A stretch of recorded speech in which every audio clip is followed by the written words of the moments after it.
Okay, let's talk about July 9th, 2025.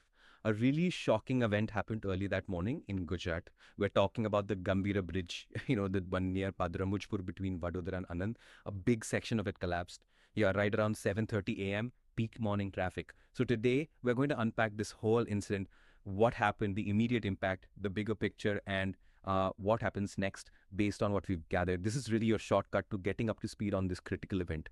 Okay, let's unpack this. This dives into the specifics of what happened on that morning. So this bridge, the Gambira Bridge, it wasn't new. It was what, about 40 years old.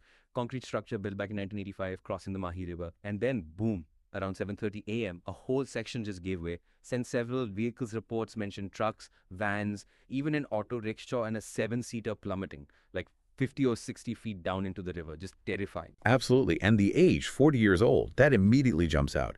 What's fascinating here is how the age of the structure, a 40-year-old concrete bridge, immediately brings into focus the challenges of maintaining infrastructure over decades. I mean, concrete, especially after that long facing weather, rain, it can degrade in ways that aren't always obvious from the outside. Internal corrosion of the steel reinforcement, micro cracks. Yeah, things you wouldn't necessarily see just driving over it. And the human cost? It's just awful. The latest figures we have are 15 confirmed dead, and tragically, 4 people are still missing. Recovery efforts are ongoing. I know the initial numbers were a bit lower, maybe 9 to 13 reported at first. It kept climbing. And 5 people were injured, taken to SSG Hospital in Vadodara. These were just ordinary people, right? Commuters from Vadodara and on nearby places. Their lives just shattered. Exactly.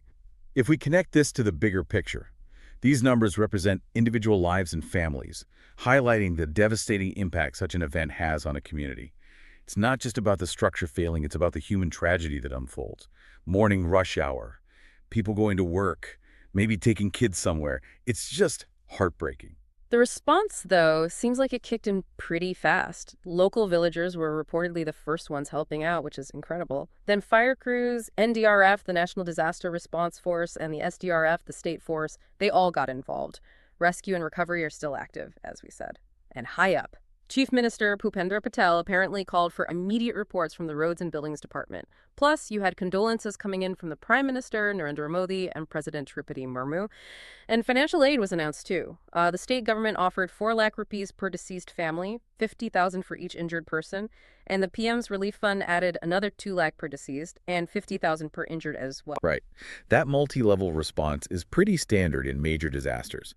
You have the immediate on-the-ground rescue, the state-level oversight, and then national attention and support. This raises an important question. Beyond immediate rescue, how do these official responses contribute to the long-term recovery and investigation?